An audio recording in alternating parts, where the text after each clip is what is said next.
Bom dia, irmãos, paz seja convosco. Vamos à nossa 13ª aula da nossa escola bíblica online. Espero que você esteja gostando, esteja aprendendo bastante da palavra de Deus. Isso é o que nós queremos, né? Esse é o nosso propósito. Aula passada, nós falamos de Jesus entrando em Jerusalém. Jesus entra no templo, né? Tira todos aqueles cambistas que ali estavam. A palavra de Deus diz que no templo Jesus cura coxos, cegos, né? E nós vamos continuar falando da entrada de Jesus, a estada dele, são os seus últimos dias, seu último tempo ali em Jerusalém. Agora nós vamos começar a falar sobre as parábolas de Jesus, né? Então ele vai falar ali algumas parábolas, fazer algumas curas, mas Jesus vai estar ali falando e mostrando o seu poder. Então, abra a sua Bíblia no Evangelho de Mateus, capítulo 21, nós vamos falar versículo 18 e 19. E a palavra de Deus diz: cedo, de manhã, ao voltar para a cidade, teve fome. E vendo uma figueira à beira do caminho, aproximou-se dela. E não tendo achado senão folhas, disse-lhes: nunca mais nasça fruto de ti. E a figueira secou imediatamente. Nós temos aqui um acontecimento considerado uma profecia encenada e é real. Jesus então aproveita este acontecimento para trazer as profecias e por isso esta profecia é encenada nesta hora.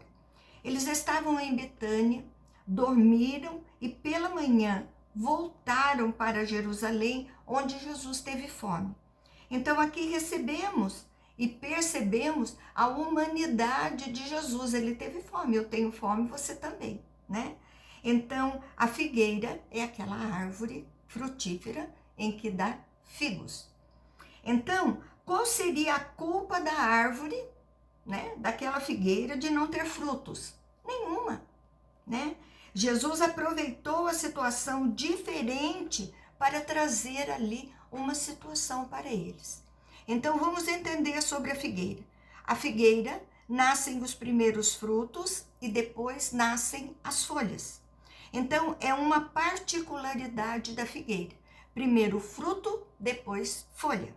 Então quando Jesus vê folha, ele deduz que tenham frutos. Mas a aparência da figueira demonstra que ela teria frutos. E Jesus, então, aqui trata da aparência. Então, no versículo 20 a 22, ele diz assim: vendo isto, os discípulos admiraram-se e exclamaram: como secou depressa a figueira? Jesus, porém, lhes respondeu: em verdade vos digo que se tiverdes fé e não duvidares, não somente fareis o que foi feito à figueira, mas até mesmo se a este monte disserdes: erga-te, lança-te no mar, tal sucederá. E tudo quanto pedirdes em oração, crendo, recebereis. Olha que interessante, nós temos aqui dois ensinos. Nós temos primeiro uma profecia encenada. Quando Jesus faz com que a figueira seque, está trazendo uma lição através da aparência. A figueira tinha aparência, que eram as suas folhas, de que teria fruto. Mas, na verdade, não tinha frutos. O fruto, o juízo de Deus sobre aqueles que não frutificam. E fala sobre fé. Quando os discípulos ficam admirados pelo acontecido, por ela secar tão depressa, eles se admiram com algo que não é comum. Então, o que a fé traz à vida de uma pessoa, traz acontecimento de coisas que não são comuns. Vamos entender que a nossa vida com Deus é uma vida espiritual. Quando Deus faz um milagre na sua vida, tem que ser algo extraordinário para que as pessoas vejam e possam acreditar que foi algo sobrenatural. Então, esses acontecimentos incomuns abrem caminhos destrói obstáculos e sem fé nós não conseguiríamos destruir. Então nós vemos aqui que a realização de coisas grandiosas e não comuns. Por isso Jesus usa se tiverdes fé. Então fé realmente é uma confiança em Deus, na vontade de Deus, que faz as coisas grandes acontecerem através da mão de Deus. Então aqui a ideia do monte é a ideia do obstáculo, de algo intransponível. O obstáculo, através da fé, poderá ser superado. A palavra tudo, nem sempre na Bíblia, representa 100%. Então, vamos entender que nada é 100%. Então, eu faço aniversário e vou convidar todo mundo para minha festa. Não estou falando que eu vou convidar 7 bilhões de pessoas, mas eu vou convidar todos que fazem parte do meu convívio. Então, esse todos, tudo não é 100%. Né? Então, tudo quanto pedimos estar de acordo com a vontade de Deus, crendo, receberemos. Então, esse é o foco de Jesus. Não o foco distorcido que você terá o que quiser. Não é assim. As palavras falam, este versículo, a tudo que pedirdes. Não é assim. O que você está pedindo tem que estar de acordo com aquilo que Deus tem para a sua vida, o propósito de Deus para você. E mais, você tem que ter uma vida com Deus, porque senão Ele não é seu Senhor e muito menos o seu Salvador, certo? Então Deus não é obrigado a dar absolutamente nada. E as pessoas pedem o que não estão na vontade, as coisas que não estão na vontade de Deus, não vão receber. Então, tudo o que pedir de acordo com a vontade de Deus, assim será feito. Amém? Entendeu bem? Então, ande com Deus. A sua bênção está lá, né? Só depende de você. Agora, Jesus vai entrar em confronto com os religiosos, né? Para variar um pouco. Então, a autoridade de Jesus e o batismo de João. Então, Mateus 21, no verso 23, diz assim: tendo Jesus chegado ao templo, estando já ensinando, acercaram-se dele os principais sacerdotes e os anciãos do povo, perguntando: com que autoridade fazes essas coisas? Quem te deu esta autoridade? Meu Deus, né? A gente vê hoje, né? E ficamos assim, boca aberta com aquele povo vendo milagres, sinais, maravilhas de Jesus ali, né? E eles ainda não acreditam, focam nessa contrariedade do Antigo Testamento, né? Onde eles creem em Deus, né? Mas não conseguem ver Jesus, né? Como aquele enviado, o Messias, né? Então, temos a liderança religiosa questionando Jesus e a sua autoridade. Então, estas coisas, né? Eles viram ali Jesus expulsar os cambistas, curar coxos, curar cegos ali no templo. Então, é a respeito disso que eles estão falando. A principal pergunta é: quem te deu esta autoridade? Então, o maior foco dos religiosos era o poder. Então, eles dominavam as pessoas, eram reverenciados pelo povo. E com essa pergunta, eles querem saber de Jesus, de quem recebeu o poder para bagunçar assim, né, a casa deles, que era a sinagoga ali, o templo. Quem deu a ele poder? Então, eles estão vendo a vida bagunçada, quando Jesus entra no templo em Jerusalém, que ele tira todo mundo dali, né? Bagunça tudo, né? Na opinião deles. Então, nós vemos ali que eles querem saber quem deu poder para o Senhor. Então, no verso 24 e 25 diz: e Jesus lhes respondeu: eu também vos farei uma pergunta. Se me responderdes, também vos direi com que autoridade faço estas coisas. Donde era o batismo de João? Dos céus ou dos homens? E discorriam entre si: se dissermos do céu, ele nos dirá: então, por que não acreditaste nele? Jesus também aqui faz uma pergunta para pegar os religiosos, capciosa. Então eles pensavam, se a autoridade vier do céu para João Batista, nós vamos ter que acreditar, né? Então, no verso 26 e 27, a palavra de Deus diz: e se dissermos aos homens, é para temer o povo, porque todos consideram João como profeta. Então responderam a Jesus: não sabemos. Fica em cima do muro, né? E ele, por sua vez, nem eu vos digo com que autoridade faço essas coisas, né? Jesus era uma bênção, né? Ele era bem-humorado, né? Jesus, ele era especial mesmo, né? E o povo não conseguia ver isso. Então o povo sai bravo, porque eles criam que João Batista era profeta. Então o povo ficaria bravo se dissesse, né, dos homens. Então eles não falam nada, eles mentem, né? Ainda pecam. Então Jesus não responde a pergunta, mas vai trabalhar agora 3 parábolas para falar de João Batista, de Jesus e a autoridade deles. Então nós temos aqui 3 histórias, temos uma trilogia, né? Os 2 filhos, os lavradores maus e as bodas, né? Então vamos para a parábola dos 2 filhos. Mateus 21, versículo 28 diz: e que vos parece? Jesus continua. Um homem tinha 2 filhos. Chegando-se o primeiro, disse: filho, vai hoje trabalhar na vinha. Então, o contexto das histórias são importantes para nós entendermos o que estamos lendo e para melhor compreensão. Nós temos aqui um cenário que é uma vinha, né, uma plantação de uvas, e o personagem os personagens principais é um homem representando Deus, o primeiro filho insincero, né? Disse sim, mas não foi. O segundo filho sincero, ele disse não, mas arrependido ele foi. Então Jesus se volta aos religiosos e pergunta no versículo 31, qual dos 2 fez a vontade do Pai? E disseram o segundo.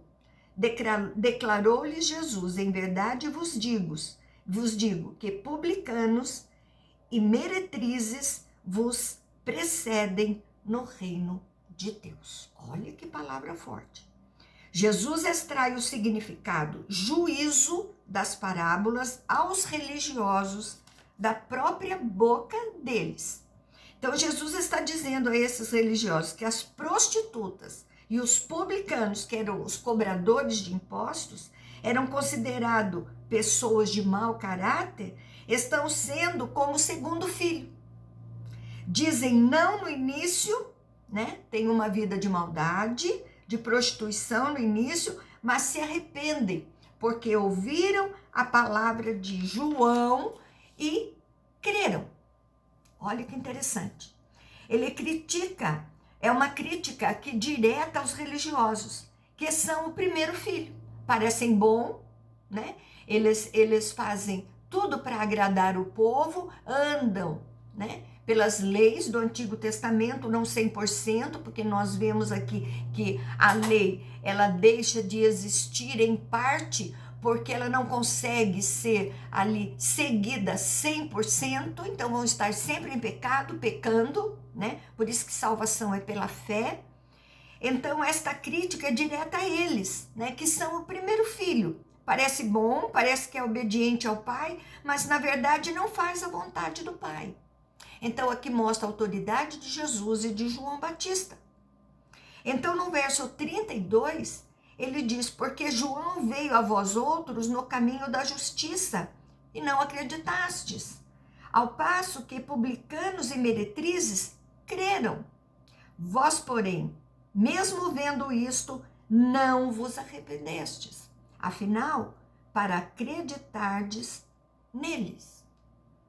Então João aqui é mostrado por Jesus como tendo a autoridade de Deus.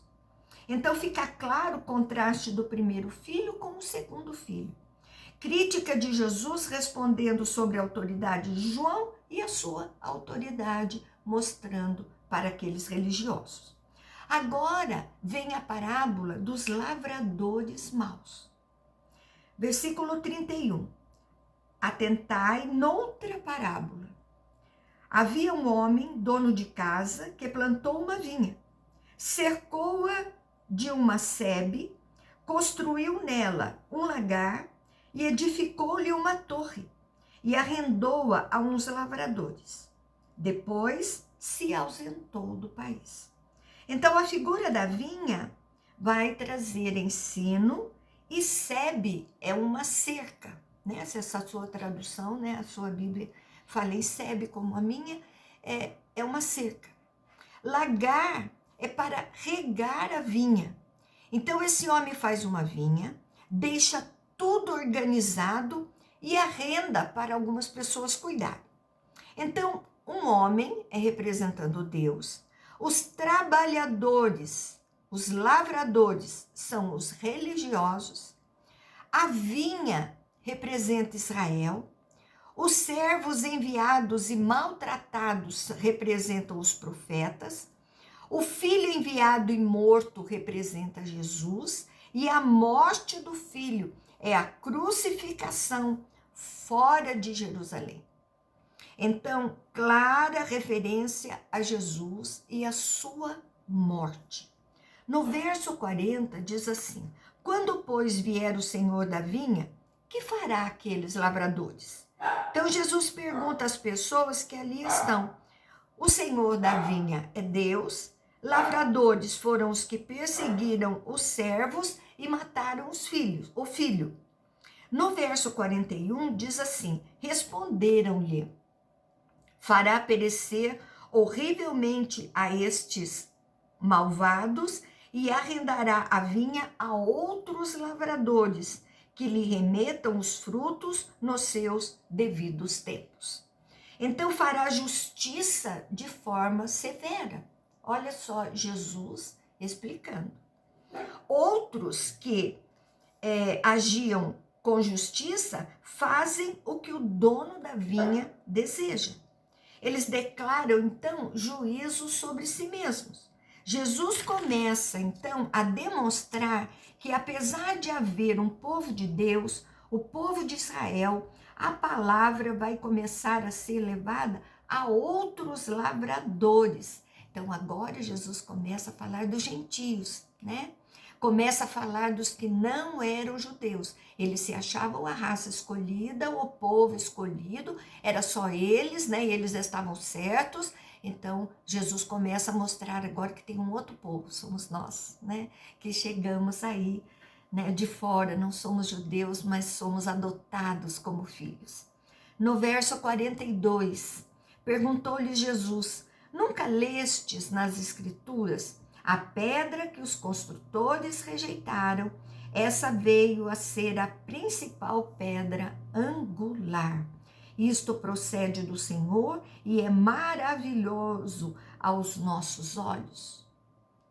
Então Jesus busca lá em Salmos 118, versículo 22 e 23, você pode ler aí. Justamente a palavra que força, né, esse ensino de que os que se achavam com autoridade rejeitaram a pedra, que tinha de ser forte para unir duas partes, né? Então a pedra de esquina é aquela pedra que fica aqui, né? Une aqui no canto, onde encontra ali o ângulo, né, da parede. Esta é a pedra que fortalece, né, que segura tudo. O que vocês estão rejeitando, João Batista e Jesus, essa pedra, ela veio a ser a principal. E Jesus se liga no Salmo e aponta para o Messias. No verso 43, a palavra de Deus diz: portanto vos digo que o reino de Deus vos será tirado e será entregue a um povo que lhe produza os respectivos frutos. Jesus deixa mais claro que os personagens da parábola, Jesus já identifica aqui os trabalhadores com os lavradores maus, né, que vai ser tirado deles. Jesus responde aos religiosos que o reino vai ser tirado deles e dado a um povo que iriam valorizar esta vinha, e deixa claro que a palavra estava sendo rejeitada e com violência, e ainda maltratam os servos que são mandados para alertá-los. E esse reino de Deus vai ser oferecido para outros, porque foi rejeitado. Nós que levamos a palavra de Deus, nós somos rejeitados todos os dias, nós somos questionados todos os dias, né? Nós levamos a verdade, levamos o evangelho, isso foi o que Jesus mandou, ide, né? Essas são as boas obras que nós fazemos, levando, Senhor, levando do Senhor estas palavras, este evangelho, né? Que são as boas novas, né? Então, nós aí somos este povo que foi acoplado, né? Nós fomos juntados, né? Aqueles que criam. Então, nós vemos aqui Jesus falando que nós fomos mandados para alertá-los. E nós somos perseguidos, somos rejeitados muitas vezes, né? Somos questionados. As pessoas falam coisas para nós que nós ficamos boquiaberta, né? De ver as atitudes. Nós estamos falando e eles continuam não acreditando, continuam querer levar a vida que tinham antes. Agora é vida nova, é momento novo, é um novo caminhar, é um novo falar, é um novo agir, né? Não é como era antigamente. Então vamos entender que aceitar Jesus não é só levantar a mãozinha na igreja e andar com a Bíblia debaixo do braço. Quero ver a sua atitude, a sua mudança de vida, a sua verdadeira conversão. Senão você não vai para o céu, né? Você está perdendo seu tempo, na verdade. No verso 44, a palavra de Deus diz: todo o que cair sobre esta pedra ficará em pedaços, e aquele que sobre quem ela cair ficará reduzido a pó. A pedra rejeitada tem autoridade. Rejeitar a pedra é rejeitar Jesus, né? Está meu caminho destruído em pedaços. O juízo de Deus caindo sobre alguns é algo terrível que reduz à destruição.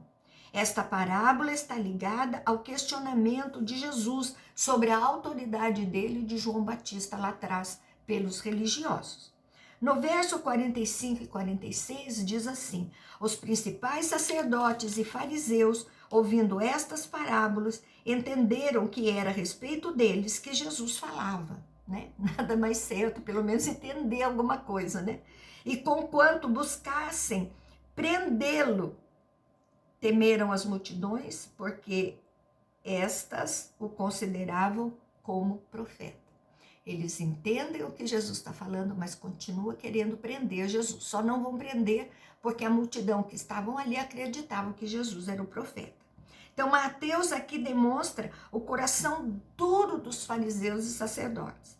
Eles não entendem para o arrependimento como os dois filhos da vinha.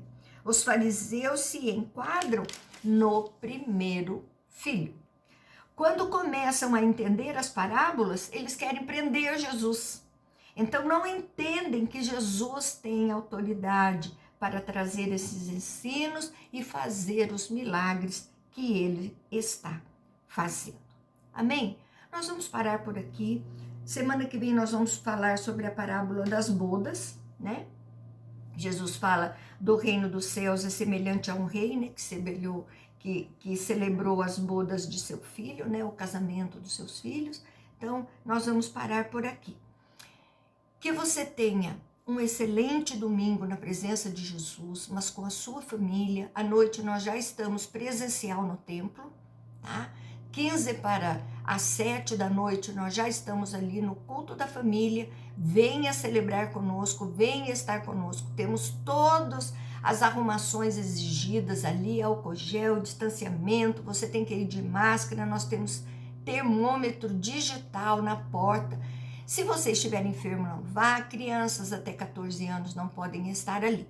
Mas continue conosco, continue nos seguindo, compartilhando, né? Curtindo aí no YouTube os nossos cultos de terça, de quinta, de domingo, a série de sexta-feira, a escola bíblica, né? Esta escola no domingo de manhã.